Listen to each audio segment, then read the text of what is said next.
Colosio steps down from the platform, surrounded by his security team, and starts walking slowly toward the van to leave the area. By that moment, there are even more people than when they arrived, and things start spiraling out of control. They can do nothing but push little by little through the suffocating crowd. Colosio keeps forcing his way through however he can.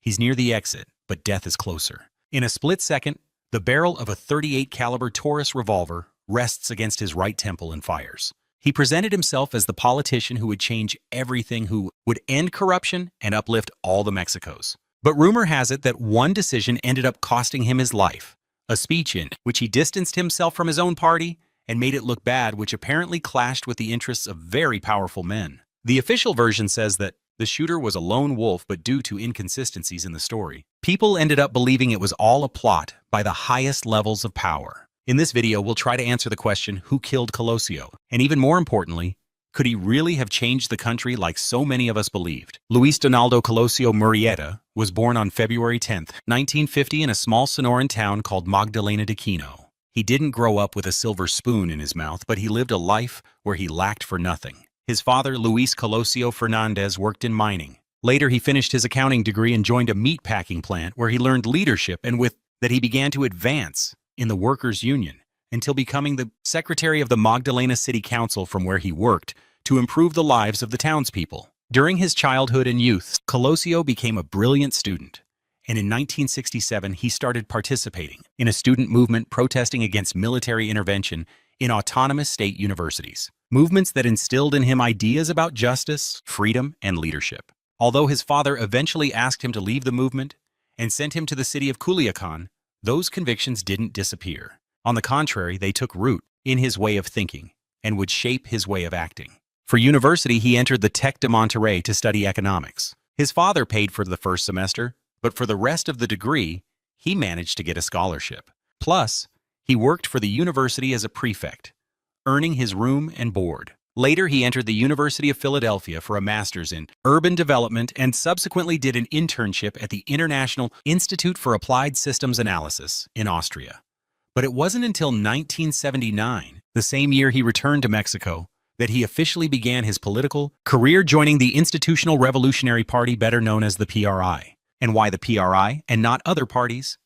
For two reasons. First, because of his father's influence. And second, because at this moment in history, the PRI was the only party worth joining if you wanted to make changes in the country from within the government, since it was the only one that won elections. As a party member, Colosio started working on development and budget administration committees and commissions, but he turned out to be especially good as a mediator of disputes and disagreements between members, possibly due to his experience in student movements. Stability and his good work begin to make his name resonate in the circles. But what truly makes him take the next step is a very special contact. Through friends he made in Philadelphia, he meets a not-so-bald Carlos Salinas de Gortari. At that moment, he wasn't president of Mexico yet, just director general of finance in President José López Portillo's government. Colosio and Salinas become close, since besides belonging to the same party and being economists, both share a similar neoliberal vision for the country's future. During these years, Colosio also takes a job as an economics professor at Anahuac University, where he meets Diana Laura Riojas, a woman he ends up marrying in 1982. That same year, Miguel de la Madrid, who was Carlos Salinas de Gortari's boss at the Secretariat of Finance, ascends to the presidency, and with a new cabinet, the president needs new people in command, so Colosio is called to work at the Secretariat of Programming and Budget, very likely on Salinas's recommendation. On July 31st of 1985, Colosio and Diana Laura welcomed their first son, named Luis Donaldo Colosio Riojas. But this joy would be overshadowed just 2 months later, because in 1985, an earthquake strikes Mexico City. But this earthquake also strikes the image of the PRI government, as they had terrible management when it came to helping the citizenry. That same year, Colosio steps forward to run for deputy of Sonora and ends up winning. And shortly after, he also secures the position of senator for Sonora. But just 2 years later, Carlos Salinas de Gortari, who had also been climbing public offices, chooses Colosio as his campaign coordinator for the upcoming presidential elections. This position is extremely important because Gortari was the campaign coordinator for Miguel de la Madrid. And if this pattern continues, there are high probabilities that Colosio ends up being a candidate for the presidency, so he starts becoming a relatively prominent media figure. After a few months of a campaigning, election day arrives to see if Carlos Salinas rises to the presidency. But a problem arises. Up until that moment in Mexican history, the PRI had always won elections with ease. Since Mexico adopted a formal electoral system up to this point in history, which is around 1988, the PRI had never lost a presidential election. But this streak was looking threatened by years of negligence, the poor handling of the quake, and other national issues, so neither Gortari nor the PRI were sure of achieving victory. Carlos Salinas de Gortari's opposition in the 1988 elections are Manuel Clouthier for the National Action Party, or PAN, and Cuauhtemoc Cárdenas for the National Democratic Front, the predecessor of the PRD. On June 6th, the people go out to vote with the hope that things change and this union bears fruit.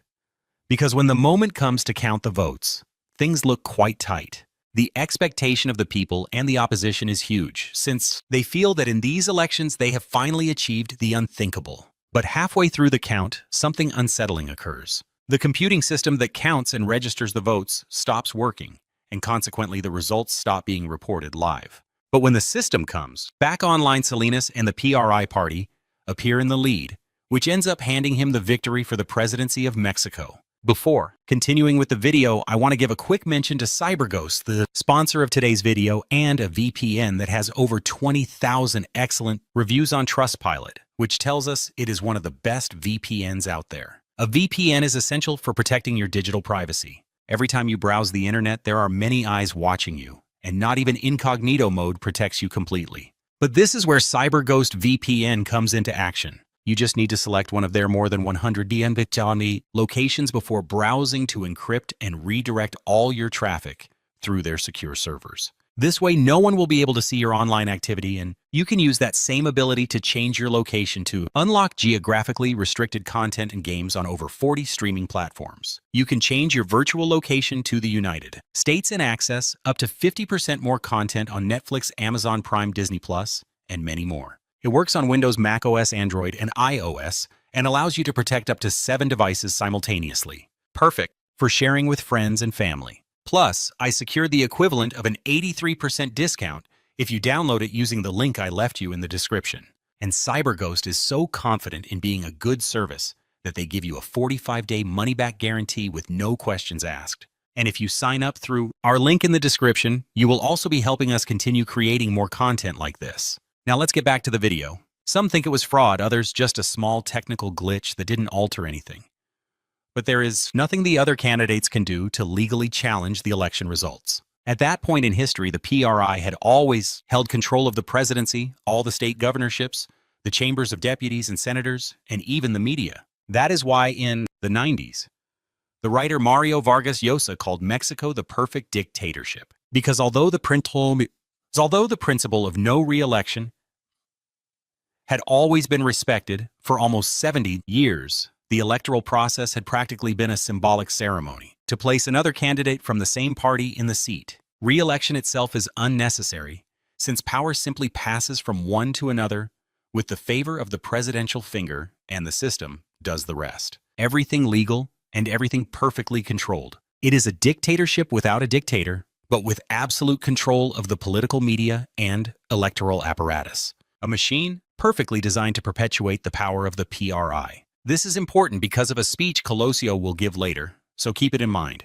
The problem for the PRI party is that by 1988 and after the crash of the voting system, it is already starting to become difficult to maintain a good image for the PRI, so Salinas chooses Colosio as president of the party with the intention that he use his conciliatory skills, charisma, and good reputation to clean up the party's name a bit. In his speech upon accepting the candidacy, Colosio critiques the conformist attitude of the PRI members who feel safe winning simply because they belong to the party. And he warns that if the party isn't leading political change, then it has no reason to exist. In the video of the speech, we see Manuel Camacho Solis, who looks uncomfortable with what Colosio is saying, perhaps because he felt it was an attack, or maybe he found the message too radical. But one thing is for sure, this won't be the last time Colosio unsettles people with his words, nor the last time Camacho Solis plays a key role, so keep an eye on him. As president of the PRI, Colosio starts presenting himself in interviews as a leader seeking to open up power and better represent society, and he acknowledges that controlling institutions doesn't equal having the people's support, which is evident in the party's loss of votes. This portrays him as a skilled and honest politician for admitting the PRI's mistakes. Another one of Colosio's missions as PRI president was to guarantee victories at every level to maintain the party's majority. However, in 1989, the PRI loses Baja California to the PAN party, marking the first time another party won a governorship in Mexico. A historic event and a harsh blow that Colosio had to face. However, a massive tragedy strikes his life the following year. In March 1990, Diana Laura, his wife, is diagnosed with aggressive pancreatic cancer. By 1992, Colosio's life becomes complicated. On one hand, Diana Laura's cancer worsens, so Colosio has to reduce his workload to support his wife when she needs him most. On the other hand, Colosio is no longer responsible for the PRI's victories or defeats since President Salinas appoints him Secretary of Social Development and puts him in charge of the National Solidarity Program. This program seeks to boost well-being through public investment and working jointly with communities. From Sedesal, Colosio helps restore hospitals and roads,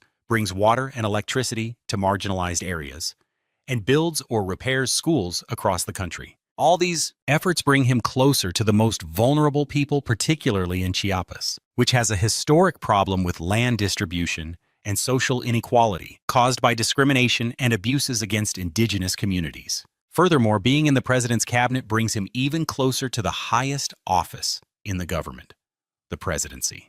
This is because there was a long-standing tradition in Mexican politics where before a 6-year term ended, the media would start speculating about potential candidates for the next election. And among those presidential hopefuls, the final candidate chosen was usually the previous presidential campaign coordinator, the very role Colosio had held. But even though he has the advantage, Colosio isn't the only competitor for the upcoming elections. His strongest rival, and also Salinas' trusted man, is Manuel Camacho Solis, the then Secretary of Foreign Affairs. And against this backdrop, the 2019 Netflix series begins with a PRI that's less popular than ever, a Manuel Camacho desperate for the candidacy, and a Colosio who dreams of being president, but won't live to see it happen. Salinas, Colosio, and their bodyguards are jogging through a forest. Colosio moves ahead and has a chat with Salinas. That's where the president drops the big news that he'll be the next candidate for the presidency. A piece of news that makes Colosio very happy. Salinas said he chose Colosio for his experience as a lawmaker, as party president, and for his work in social development. On top of that, he projected a humble image thanks to his roots in the town of Sonora. He was charismatic and represented a fresh, young face, something the PRI was desperate for at that moment if they didn't want to keep losing popularity. After being chosen as the candidate to continue the PRI's legacy, we see Colosio clearing his mind, playing baseball, his favorite sport. Suddenly, Salinas' brother shows up with a folder full of donor names and the amounts they contributed, clearly expecting favors in return. But Colosio doesn't want to compromise himself, so he rejects the donations. The brother gets annoyed and warns him, sort of a threat, that although he's already been chosen, Carlos Salinas can still change his mind. Now there is no actual proof that this happened. It really seems more like a dramatization useful for understanding the dedazo phenomenon. Basically, the power the president has to name and also remove his party's candidate, something that'll be important later on. Another problem for Colosio pops up in 1993, when Manuel Camacho Solis starts complaining publicly about not being chosen as the candidate. In the series, they portray him as visibly upset by not attending the PRI gala in Colosio's honor, and by not congratulating him in person for being chosen. But things are about to get ugly, so pay attention. In the early 90s, the Salinas administration pushes forward with an image of modernization and progress. The great achievement of his government is the North American Free Trade Agreement, which allows tariff-free trade between Mexico, the United States, and Canada. This improves several economic indicators and strengthens foreign relations, but it also leaves a lot of people behind. One of the sectors hit hardest is the indigenous peasantry in the south of the country, especially in Chiapas, where farmers and indigenous people can't compete with huge foreign companies. They feel forgotten, but also betrayed. See, during his campaign, Salinas had promised to solve the land distribution problem that had been simmering for decades. But instead of fulfilling this promise quickly, he poured his efforts into these trade agreements for NAFTA. In response, an insurgent group that had been organizing for years decides to act. On January 1st, 1994, the very same day the Free Trade Agreement goes into effect, the Zapatista Army of National Liberation takes over several municipalities in Mexico and declares war on the government, intending to denounce the abandonment and demand autonomy. The government responds first with violence, which hurts the PRI's already fragile image a whole lot more. Remember, we're coming off an earthquake where the response was incompetent off elections that many believed were a lie, and now farmers demanding their rights are being met with violence. The criticism even goes international, so Salinas decides to change strategy and names a peace commissioner. And in a very controversial decision, he chooses Manuel Camacho Solis, Luis Donaldo Colosio's political rival. This was the single hottest topic of the moment, so Camacho ends up dominating the media spotlight. He's seen negotiating with the Zapatistas, leading press conferences, and being presented as the politician actually facing the crisis, which literally leaves Colosio stuck on the second or third page of the papers, trapped in a campaign, overshadowed by the Zapatista army, the free trade agreement, and Camacho's image, drifting without direction or support from his party. This whole situation breeds rumors and doubts, like whether Salinas had stopped backing Colosio or if he was going to be replaced by Camacho. And although the president tries to calm the waters with the phrase, "Don't get confused, the candidate is Colosio," the seed of doubt is already planted. The campaign loses steam, the rallies empty out, and the people start seeing Colosio as part of the very system they say they want to change, as if Colosio were simply an extension or a puppet of Salinas. For Colosio, this moment is key, because he possibly realizes three things. One, that the PRI's image is totally worn out, and being the official candidate, this dirties him too. Two, that he doesn't have total control over his campaign nor over the messages affecting his image. And three, that surely nothing guarantees his candidacy. If he stops being useful to the system, he can be replaced at any moment by someone more popular who will win more votes. And for all these reasons, Colosio decides to take action by giving a speech that many think ended up costing him his life. On March 6, 1994, at the Monument to the Mexican Revolution in Mexico City, and on the 65th anniversary of the PRI, Colosio gives a speech that breaks with Salinas de Gortari and with the PRI itself, which wins over the hearts of the people. But many say he also signs his own death warrant. In this unusual speech, partly based on Martin Luther King's "I Have a Dream," Colosio acknowledges the existence of the many Mexicos, from the peasant and rural Mexico to the entrepreneurial and urban Mexico, and from the vibrant and prosperous Mexico to the marginalized and desperate Mexico. But above all, he acknowledges and sees a Mexico with hunger and thirst for justice. So he openly denounces the authoritarianism, the corruption, the abuse of power, and the excessive control that his own party and president have over the country. Every single person who knows the shoe fits listens to his words closely, including Camacho Solis and the Salinas family. This is the point where Colosio understands that if he stays aligned with the power, he simply isn't going to win the elections. Consequently, he starts to distance himself and tries to change his discourse with the intention of making it clear that he is someone with his own vision and not just another candidate imposed by the PRI. The next day, we see in the series that Colosio goes back to exercising with Salinas, and they talk about the speech. The president understands that the distancing was a smart move. He doesn't take it personally and knows that Colosio is marking his territory. But Salinas also reminds him that what he just did has earned him the distrust of many party members he will need if he wins the elections. And now, he's left all alone. And it may even be that he's made some enemies. In the series, Colosio receives right in front of at the gate, a death threat in the form of a wreath of roses. As a public figure, he knows these kinds of warnings are common, so he doesn't pay it much mind and decides not to worry Diana Laura. His speech had ruffled a few feathers inside the PRI, especially for those who were benefiting from the system.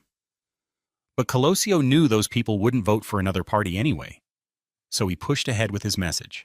Thanks to his speech and new strategies, his rallies are starting to fill up again. People are excited, and they're starting to believe in him as a real option for change. That's key, because even if the election was fixed as suggested by Salinas, at least in the series, Colosio needed an image of legitimacy to be able to govern with credibility. But while he was thinking about the future, life was having a laugh, because destiny had other plans for our candidate. As part of his campaign tour, Colosio is scheduled to visit Tijuana in a low-income neighborhood called Lomas Taurinas. This rally is meant to be very close to the people because Colosio decided to run a presidential campaign as close to the ground as possible.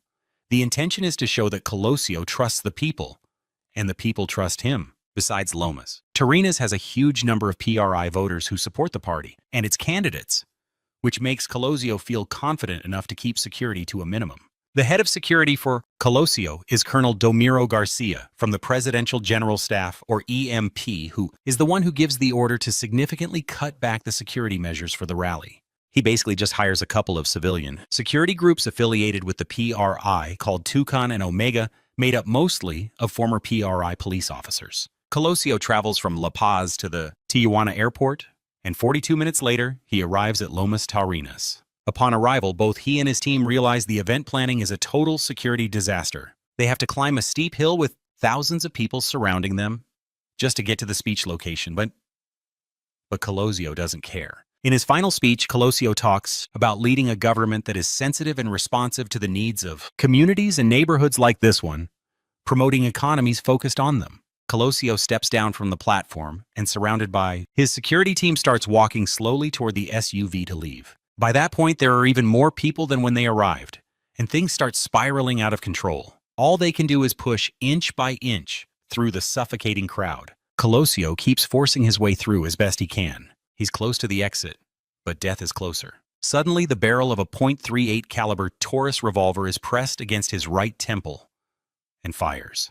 2 bullets hit him directly, one in the head and another in the abdomen. There seems to be more panic than oxygen in the air. The crowd splits in two. Some grab the suspect, while others try to get Colosio out of there, if he's even still alive. The frenzied crowd turns on a 24-year-old man named Mario Aburto, who tries to deflect the blame by accusing an older man of participating in the assassination. And this older man named Vicente Mayoral is also apprehended by the confused crowd, even though the only 2 arrests captured on camera are of that man. And Aburto, another person, also goes down. A guy named Jorge Antonio Sanchez Ortega, who was trying to flee the scene with a blood-stained jacket. When the agents shove Aburto into a pickup truck and start driving off, the fear is no longer that Aburto might escape, but that the government might make him disappear, switch him out for a double, or torture him to say whatever they want, and turn him into a scapegoat. David Ruby, a police officer from the Special Tactical Group in Tijuana, who was excluded from the security detail but showed up to the rally undercover on the governor's orders, fears this too. So he stops them at gunpoint until they identify themselves and hops into the truck with them to make sure they don't get lost on the way. This happens in the series, and it is completely factual. That is just how deep the distrust runs and the intensity of the paranoia being felt in Lomas Taurinas and across Mexico. Colosio arrives at the Tijuana General Hospital. The medical staff and the media are already waiting for him. At this point, practically all of Mexico knows what is happening, except for Diana Laura, who arrives at the hospital thinking that Colosio had been hit in the head with a stick, because that was the only thing his bodyguards dared to tell her. Outside the hospital, people are lighting candles, praying, and several are offering to donate blood if Colosio ends up needing it. However, a short time later, Colosio suffers an irreversible cardiac and respiratory arrest. Luis Donaldo Colosio. Murrieta is declared dead on March 23rd at 7:45 in the evening. The campaign managers make calls to Salinas and the PRI leaders, among them Ernesto Zedillo, Colosio's campaign coordinator. One of the doctors who tried to save Colosio's life noticed something strange during the process, but we'll talk about that a bit later, so keep it in mind. Diana Laura goes to a friend's house, but not to rest. She goes to turn on the TV and follow the news. After delaying it a bit, a spokesperson announces the death to the media, followed by an official statement from President Salinas. Everything is being reported live on the news broadcast of the legendary journalist Jacobo Zabludovsky, who has the entire country waiting with bated breath for any update on this assassination.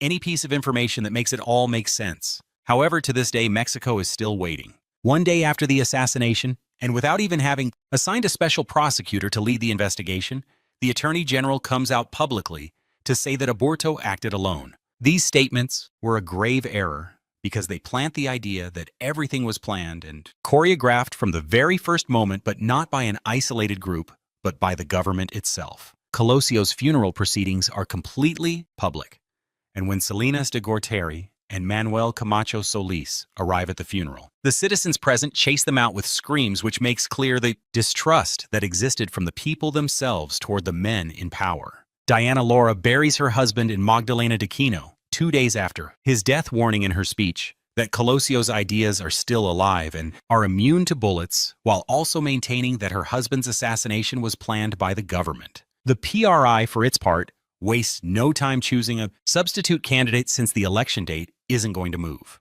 Following tradition, they choose the man who was Colosio's campaign manager, Ernesto Zedillo Ponce de Leon, who is now known as the last president of the PRI's reign.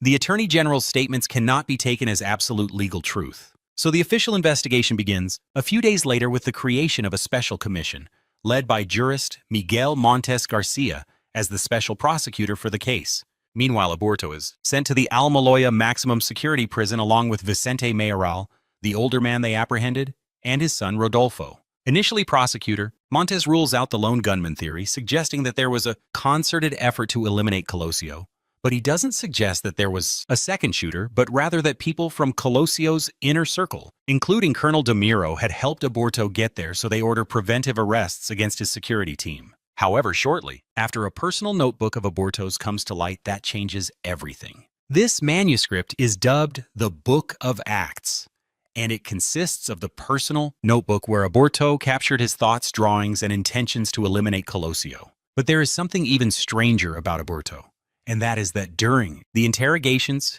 he has been reenacting the crime where his explanations always shift and never make sense. According to him, he showed up at the Lomas Taurinas rally because he had never attended one before. He was curious and was carrying his revolver just to sell it.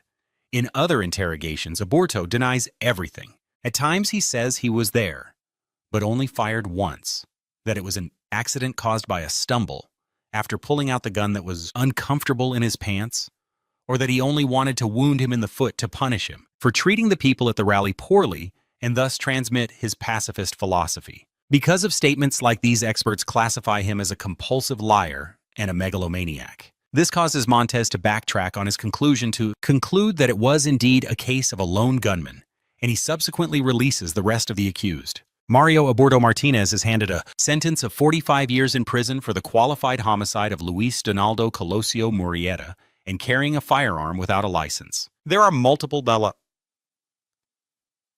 reasons to suspect that Colosio's assassination could have protected dark interests. His promises to reform the PRI, combat corruption and impunity, and his possible disagreement with economic reforms and NAFTA could upset both politicians and criminal groups. Furthermore, the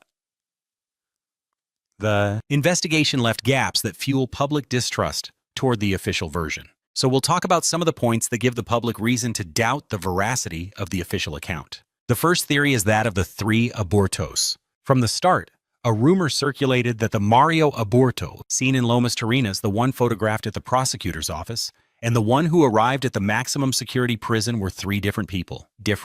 This was because in each of the photos he looked different. However, this theory is easy to discard. It is the same Aburto at different moments after getting a beating, hours later with the swelling going down, and days later, he's already recovered and sporting a new haircut. However, from this point on, the theories get way more complex. The second suspicious circumstance surrounding Colosio's death involves the collateral deaths. In the Netflix series, there's a Tijuana police commander named Federico Benitez. It shows us that he investigates Colosio's murder on his own, and when he gets too close to the truth, corrupt cops conspire to take him out. In real life, Benitez did investigate the case, and he was eliminated months later near an airport. But there's no proof he was linked to the case. During that time, Benitez had also made major arrests against a powerful Tijuana cartel, so his death could have been a result of stepping on other toes. And the second death was the man who recorded the most famous video of the assassination. This man was executed 2 years later, but he didn't have any kind of connection to the investigation, so nothing can really be concluded from that. The third theory is the Eagle Knight theory. A major point of controversy pointed out is Aburto's behavior during the first interrogations. He talks about a book he published to the international press, demands the presence of foreign cameras, and claims the shooting was an accident. Basically, he's just rambling. None of it makes sense, nor is it enough to call him guilty, but it definitely paints him as a very strange person, which would later fuel his diagnosis as a mythomaniac. However, another interpretation that people gave it was the one from the Netflix series, which implies that Aburto was in some way dosed with a potent drug to make him act this way. The fourth is the two calibers theory, and this has to do with the doctor who tried to save Colosio's life. Off the record, the doctor said that Colosio's 2 bullet wounds looked like different sizes to her, so a single shooter was impossible. This theory has legs because she isn't just any random doctor. We're talking about Dr. Patricia Aubinel, the legendary Mexican cardiologist who saved Mother Teresa's life. However, no matter how much recognition she has in the field of cardiology, Aubinel isn't a forensic expert, so her statements should be taken with a grain of salt.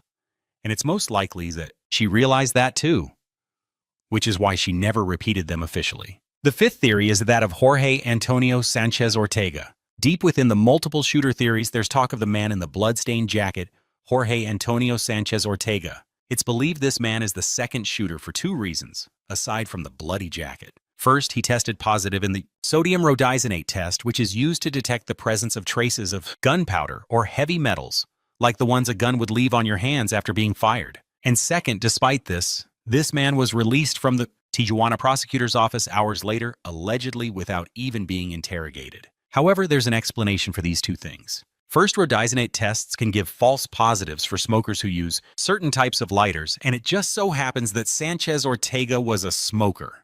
And second, his express release isn't a mystery to the inner circle. Sanchez Ortega was a secret agent for CISN, something like the Mexican CIA, who was there doing security detail for Colosio, and stained his jacket helping carry the candidate after the shot. 6 months after the assassination of Colosio, another highly public assassination took place. Jose Francisco Ruiz Massieu, the then president of the PRI, the same position Colosio had held years before. Ruiz Massieu was killed outside a hotel in Mexico City, also by a lone gunman. The difference is that this killer confessed everything immediately. He said high-ranking party officials had hired him to carry out the execution, and the ex-deputy he named has been missing ever since, so it is assumed he is either dead or a fugitive from the law. The theory suggests that perhaps there was a sort of cleanup, so to speak, of the pieces inside the party that didn't want to obey the interests of the majority. And Colosio was one of those pieces, because for some in his speech in front of the monument to the revolution, he implied that he would no longer serve the interests of those who had governed this country for decades. But let's remember, these are just unproven theories. Even so, I would like to read your comments to know which side of history the majority stands on. Now, with all this context, we can answer the question, why does this story still resonate with so many today? And more importantly, would Colosio really have been the change this country needed? The outrage caused by Colosio's death has a lot to do with the context of the time where there was a growing rejection of the PRI. There were accusations of vote rigging, lost candidacies, and protests over mismanagement of national affairs, basically signs that the population was fed up with its government. And it is right at that moment that Colosio emerges, a man who represented the opposite, someone who understood the people's pain, who had no problem admitting that his own party had done wrong, who could conciliate and looked at all the distinct Mexicos, and who therefore became a symbol that things could change for the better. But was Colosio really going to make a change?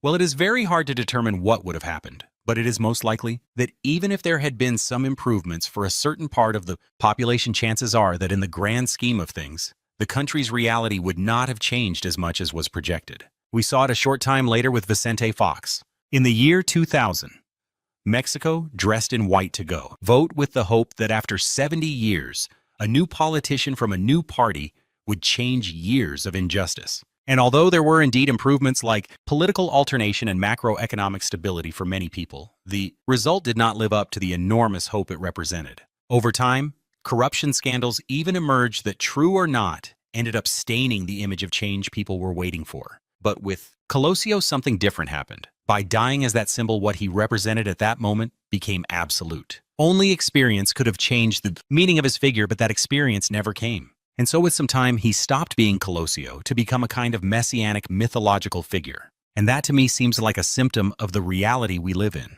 Magnifying Colosio until he turns into that myth is a response to a Mexico with a hunger and thirst for justice, the one he spoke about. A country wronged by the distortion of the law at the hands of those who should be serving it, of women and men burdened by the abuse of authorities or the arrogance of the government. And since those conditions remain practically the same, the myth has persisted to this day. Colosio became a totem we return to whenever dissatisfaction grows. And when this happens, we look back at that myth hoping a new person will embody it. In societies, there usually exists the fantasy that a figure will arrive capable of fixing everything. It's a myth repeated again and again in history, in leaders, and in religions. Jesus himself is one of those examples. It's a desire with very childish roots, like when we were kids waiting for dad to come home and fix everything. And that's okay. That idea is comforting. comforting to believe that at some point, someone else will come to solve our problems. But perhaps it's time to stop depending on messianic figures. First of all, because if they are people with bad intentions, it can be dangerous to place all our faith in them. And secondly, there's no guarantee that a figure who solves everything will arrive. Or if they do that, they won't end up disappointing us. Perhaps the true spirit of Colosio can be embodied by us as a collective. Let's not wait for a single person to arrive and change things, but rather let us all be that change together. Don't forget to click the link in the description to get the special discount that CyberGhost VPN offers to our channel viewers. This app will protect your data